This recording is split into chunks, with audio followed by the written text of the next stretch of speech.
Okay, so there's this one. The disciples of Andraste are unique in all of history. The cult oh my gosh. The cult of Andraste. Oh my goodness, the cult. Literally, the cult of Andraste. It's not as bad as the Fade in DAO. I'm not gonna lie. Colgrim is not as bad as, nothing is as bad as the Fade in DAO. You can't change my mind. I am firmly in that camp. I have been my whole life. Gonna stay in that one my whole life. But, man, the cult of Andraste. That's something. It's just, if you haven't played yet, there's like a bunch of Emery episodes from way back when for it. But otherwise, it's worth experiencing once. But definitely look up a walkthrough first so you don't, have things happen. The cult preceded the Chantry and kept itself so hidden and isolated it actually survived to modern day. So just keep that in mind. And this cult was so culty that it's earlier than the Chantry, which isn't as surprising as you would seem because the Chantry only started after the First Inquisition. So, what was that? -3 ancient into the Divine era. So it's not as long ago as this in theory, but like, man, they were able to keep themselves hidden from something called the Inquisition. Okay, that's how good they were at being a cult. The disciples made their home high in the Frostback Mountains in a village called Haven, which is now a sanctuary for pilgrims of the Chantry. It is understood that the disciples were descendants of the first followers of Andraste, who brought her ashes to Ferelden and built the temple to house it. Because they had pledged themselves to the keeping of the Temple of Sacred Ashes, the disciples of Andraste never left the Frostbacks. For 900 years, they kept strangers away, killing all who came close and were completely oblivious to the world that advanced beyond the boundaries of their home. Having developed separately from the traditions of Andraste and Chantry, the disciples were led by revered fathers.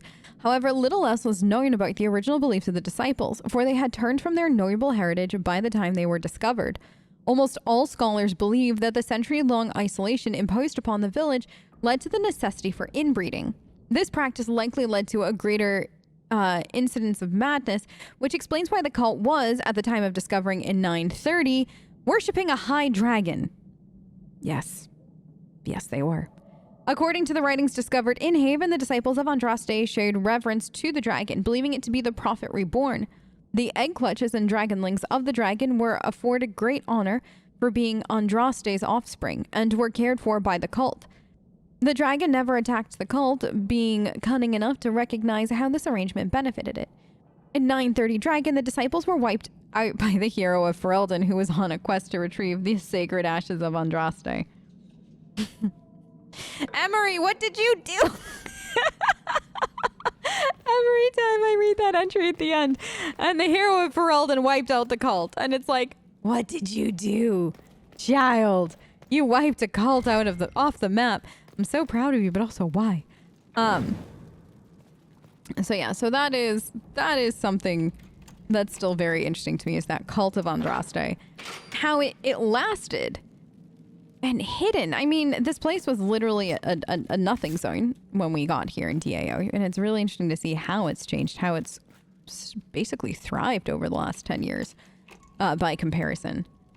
So it's always amusing thinking about the cult, how terrifying this is. Also, I'm embarrassed to say how many playthroughs it took me to realize that this is the room that we woke up in DA at the start of this game, because the way the cutscene works, you almost feel like you walk out the door and outside as opposed to being in this room, but it is in fact this room, which would make sense given the fact that we were a prisoner.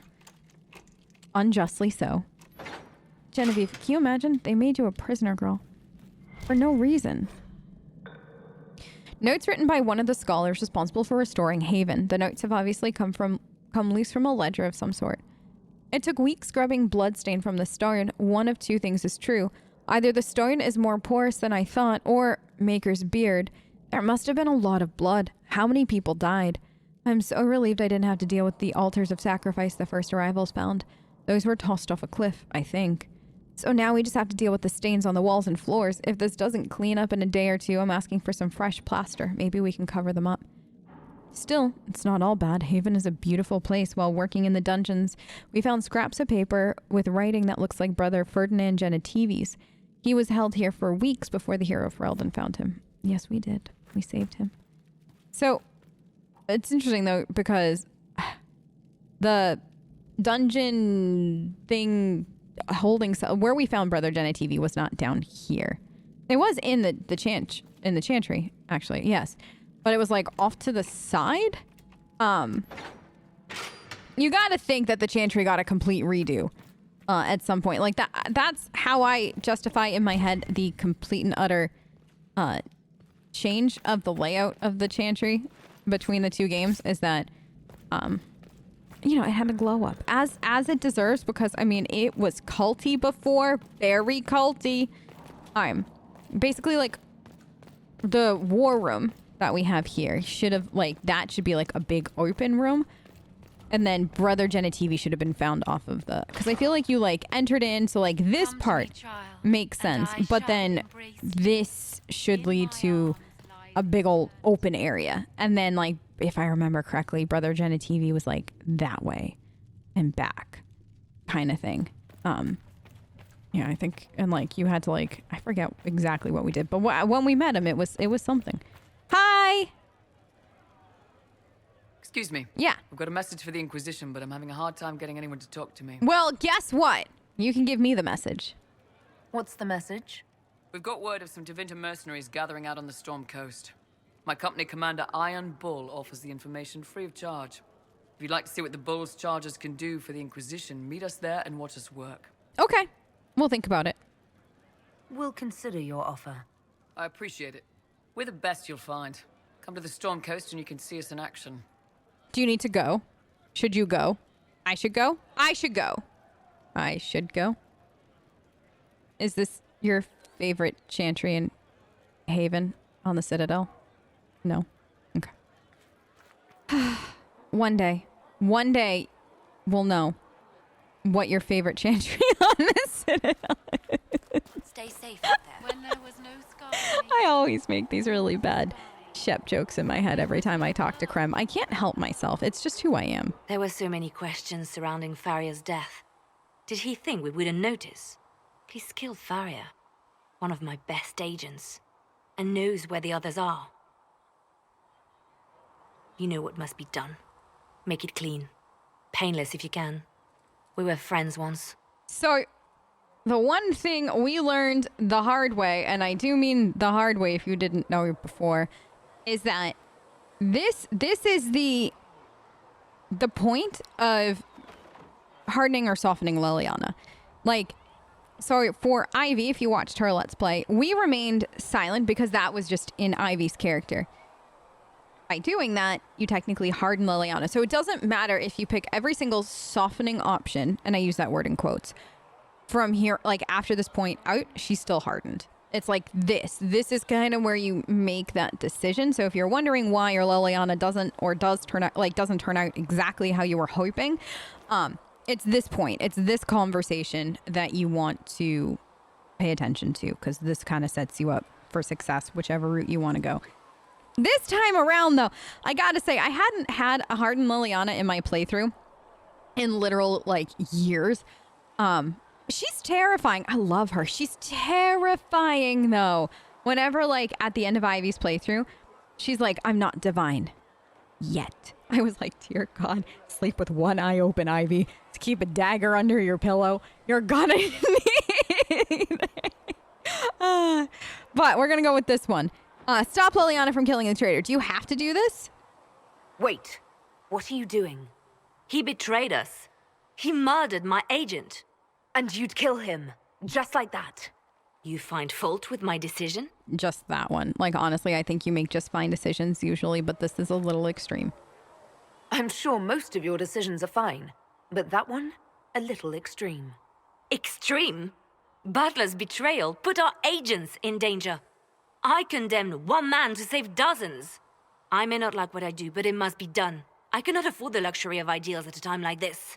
So, my favorite line is actually that ideals are crucial, because if you don't have your ideals, if you don't hold on to them right now, you'll have lost the plot kind of thing. Like, you won't be you anymore. So I do like it that, like, this line is so good.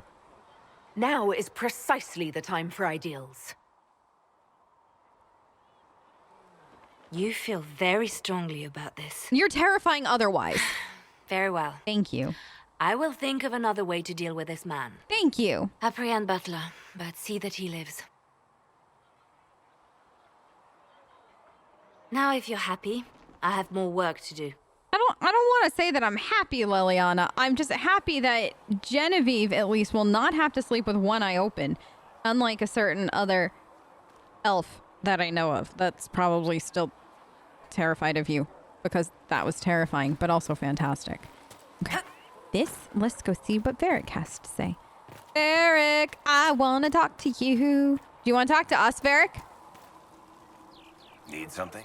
Oh, just this stuff? Okay, I'll talk to you later. Tell me about Red Lyrium. The red lyrium we found at the temple seemed to upset you. My brother Bartrand and I sort of discovered red lyrium during an expedition in the deep roads. That was we fun. located an ancient thaig, so old it barely looked dwarven. There was this idol there made of it. Bartrand brought it back to the surface, and, well, everything's gone downhill from there. It really has, though. It really got shitty after that, huh? So what is it? Just another kind of lyrium? The red stuff is lyrium like a dragon is a lizard. It's not just a different color. It has a whole host of weirdness all its own. I've written to every mining cast house in Orzammar. No one's seen this stuff before or knows where it came from. How is there an entire thaig full of it? Right now, granted, it is an ancient thaig. It was literally, I think, called the primeval thaig. But how is this stuff the way that it is and nobody's ever seen it? Like, that's always weird to me. What can it do? What makes it special? Regular lyrium can mess you up pretty badly, but you have to ingest it for that to happen. Red lyrium messes with your mind when you're just near the stuff. You hear singing, get violent, paranoid, and then it does creepy shit. Makes things float, brings statues to life. It also turned Kirkwall's Knight Commander to lyrium. Everyone's been kept at least 100 paces from it since. Like, that's the interesting thing, is like the abilities that it has. And we know from Bianca, that we'll learn in this game down the road, that red lyrium has the blight. But it's interesting that it sings. And what did we just read that Andraste does? Or did? She sang. That's how she got the Maker's attention. That's how she kind of went into battle, stuff like that. She sang. And it makes you wonder what if red lyrium is potentially a curse from Andraste? There, I said it, okay? I said what I said. You're all gonna now be staying up tonight thinking about the fact that what if red lyrium is actually something left from Andraste, like a curse or something that she left on everybody as she was not, but like the blight itself or something like that. You know what I mean? Like, just, think about those comforting thoughts tonight. You're welcome. How did the red lyrium get in the Temple of Sacred Ashes? I don't know. So as far as I knew, the only piece to make it to the surface was destroyed. And the location of the thaig it came from is a secret. Did someone find more of it in the deep roads? That's not a cheery thought. No, it's not. I think that's enough on red lyrium. Yeah, not really my favorite subject. No, but it's a very important subject, Varric. We must know. Up here. Solus! You can't be happy Oh, giving up goodness. your whole life for the Maker. Once again, so loud. Solus, you want to talk? Closing the breach is our primary goal. But I hope we might also discover what was used to create it. Any artifact of such power is dangerous. The destruction of the Conclave proves that much. I thought you knew what made it, Solus. But you think it survived? You don't think whatever created the explosion was destroyed in the blast?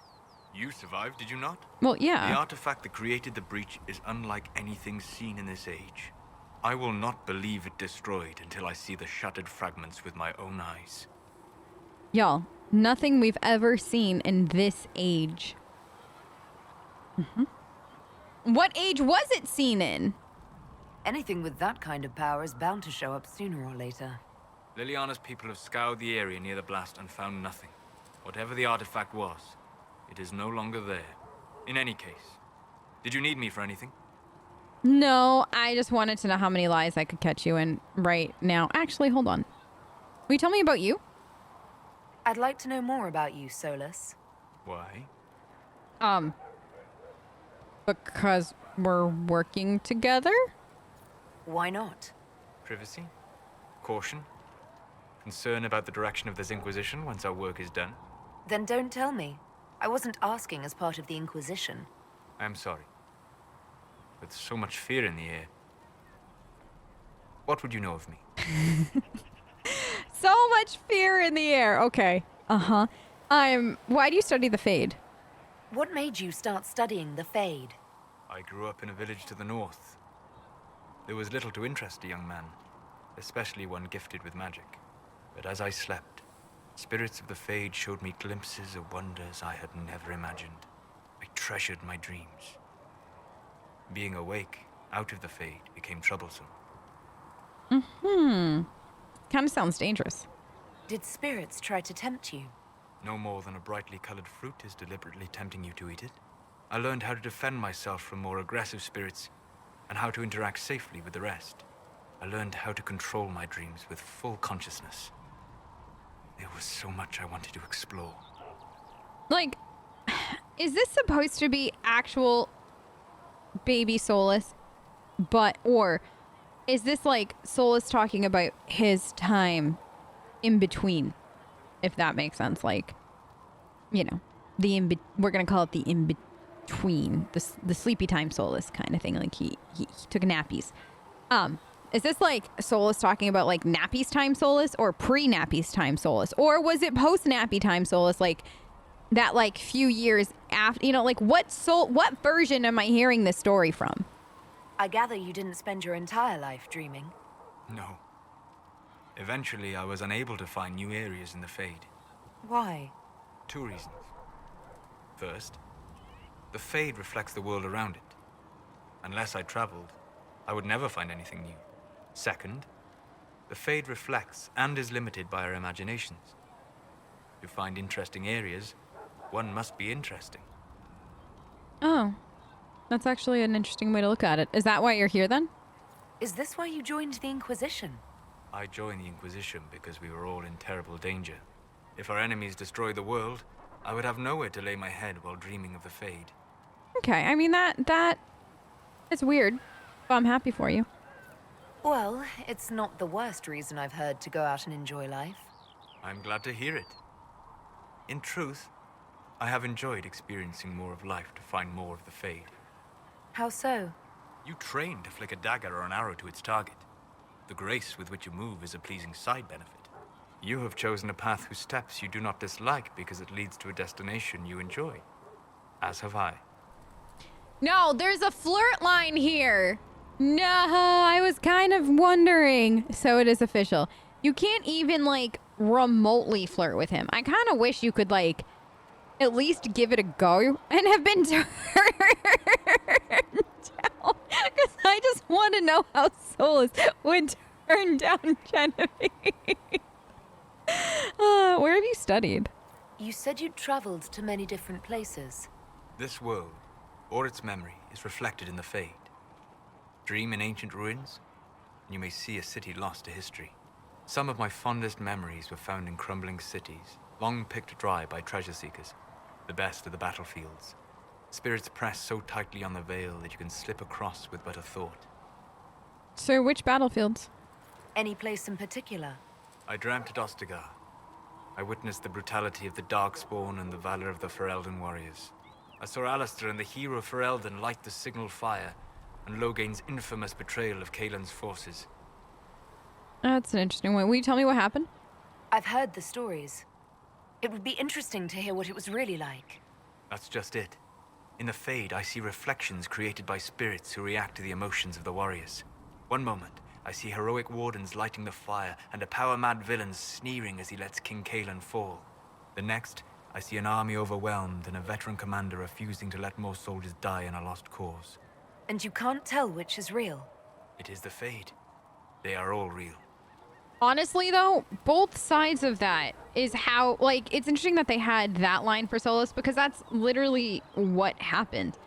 Like, on one hand, it was a battle-hardened, weary commander who was watching a losing battle and was not going to lose any more people. He was also power-hungry. Like, neither one of those is a lie. The truth is actually somewhere in the middle on that and what happened.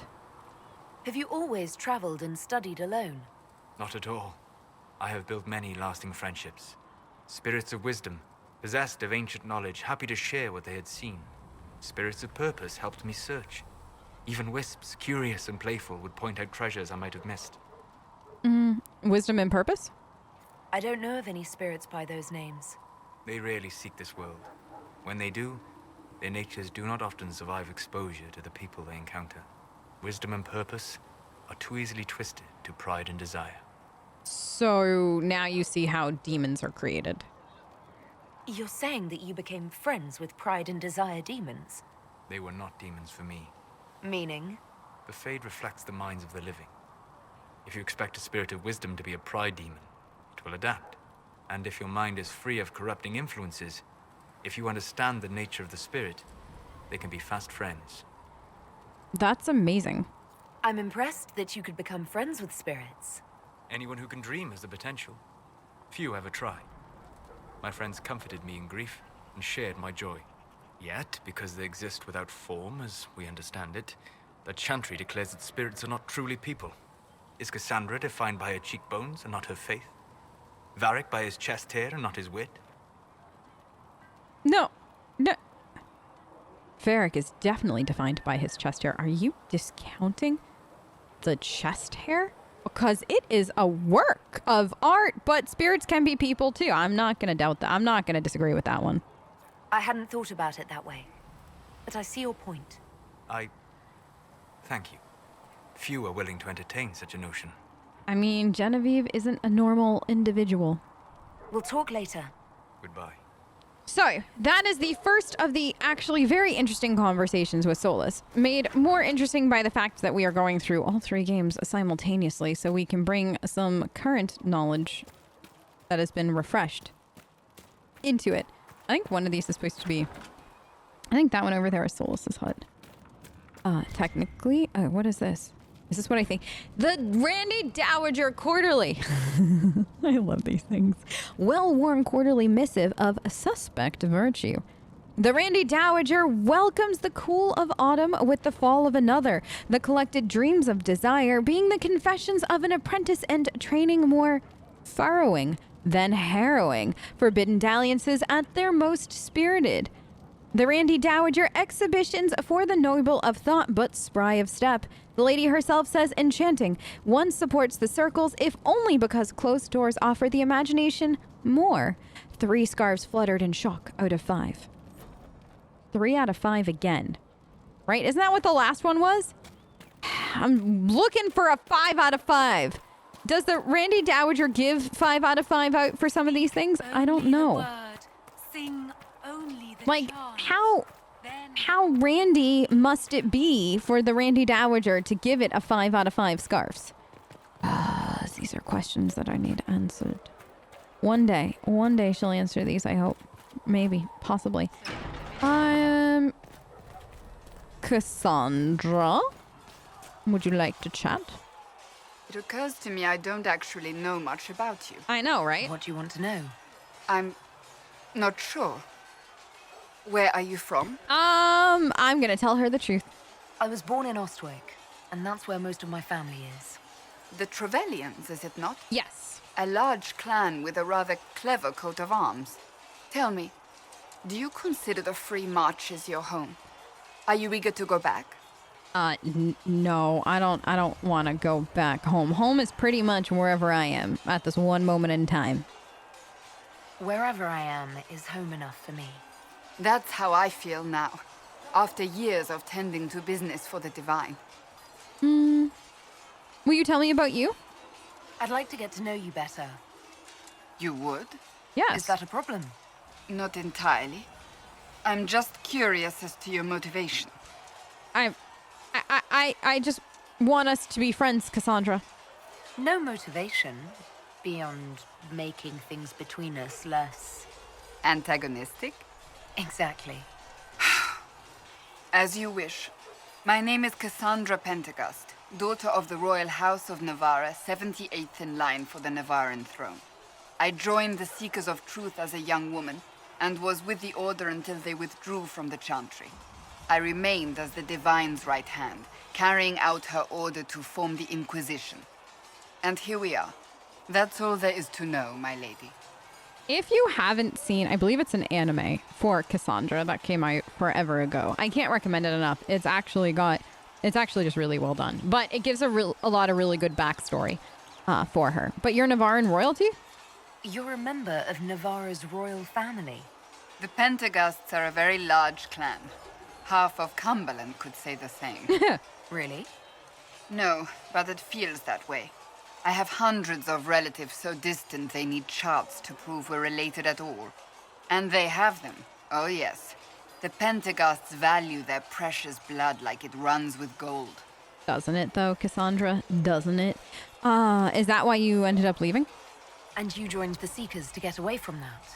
It was a life worth getting away from. The Pentecosts are famed for dragon hunting, but few actually pursue the craft.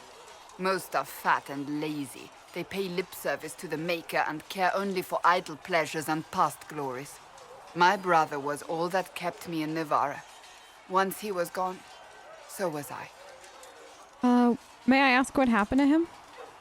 Tell me about your brother. I would prefer not to speak of Anthony. Another time, perhaps. Of course, of course. Will you tell me about Navarra then? You don't seem to like your homeland much. My family polluted it for me. What little I saw of my homeland was through the bars of a gilded cage. My uncle treated me like a porcelain doll to be placed on a shelf and dusted only when necessary. Thus I did not see Navarra, the real Navarra, until much later. By then I realized I knew it not at all. What about your parents? Your uncle? What about your parents? They had the misfortune of taking the wrong side in the second attempt to overthrow King Marcus. The king executed them, but spared my brother and I since we were family, and children at the time. Thus we were raised by my uncle, a mortalitasi who preferred the company of his corpses to the living.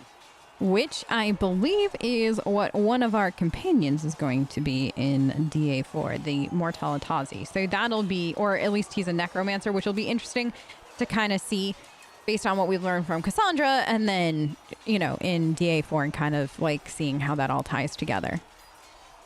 Your uncle was a Mortalitasi? A death mage. He still is. My countrymen do not burn the dead, they bury them in special crypts. The Mortalitasi supervise the crypts, like priests. Uncle Vestalis oversees the grand necropolis. Navarrans spend more time honoring dead relatives than they do with living ones. It is odd to be so fascinated with death and its trappings. I will never understand it. I don't know why, but I love that line from Cassandra. So you were the right hand to the Divine? To Divine Justinia, yes. And Divine Beatrix before her, in fact. The position is normally reserved for Templars of the Knights Divine, but my circumstances were unusual. Unusual how? You don't know the story? Thank the Maker. I will tell you if you wish, but it isn't as exciting as some drum it up to be. The short version is that I once saved the previous Divine's life. My reward was becoming her right hand. You can't just leave it there, but what is the right hand? But what does a right hand do, exactly? What is your hand capable of? It gives, it takes, it beckons. It makes a fist. Liliana and I extended the Divine's reach beyond the Grand Cathedral. We went where she could not. After Beatrix, I was tired of the position and wanted to return to the Seekers. But Justinia convinced me to stay. Her vision for the future gave me hope. You believed in her? You thought she could really change things? Justinian knew the war was coming long before it began. She tried to avert it, but the forces arrayed against her were too strong. Sometimes you have to break a bone so it can be reset. That's where the Inquisition comes in. It was to be the answer. A means to preserve as well as an agent for change. I only wish she had lived to see it. Same, actually. How did you become the right hand? So, what's the story about you becoming the right hand? Sweet Andraste, do you really want to hear that? Yes! It was, what, 18, 20 years ago? Some still discuss it like it happened yesterday. The tale gets bigger each time it's told. I barely recognize myself within it now. Okay, you're being modest. But that's how stories work, by the way. That's what happens with stories that become legends. I am not a legend. Yes, Nor you are. was I then. I was a young woman barely out of training. To hear others tell it, I alone saved divine Beatrix from a horde of dragons sent to assault the Grand Cathedral. Rather impressive for such a young seeker, wouldn't you say? And the truth is? I stumbled upon a conspiracy to kill Beatrix. A Templar Knight Commander was at its heart. And there was a dragon battle at the Grand Cathedral. But I had help from loyal mages who rallied to the cause. They freed the dragons from magical control. Without them, the Divine and I would both have died. Yet I became the right hand, and they are forgotten. And that's sad. That's incredibly, incredibly sad that the mages were forgotten. What became of the mages? What happened to the mages that helped you? They went back to their circles, with rewards and privileges and Most Holy's gratitude. Many of them died at the conclave. That's so sad. Those heroes, the people that, like, saved her life and everything, just gone. Because they were probably some of the first to speak out against everything. I think you're a hero, no matter how you downplay it. Fine. But it was 20 years ago. I will not rest upon my laurels. That's fine. You don't have to, but you just need to recognize, Cassandra, that you are in fact a hero. I'll let you get back to work.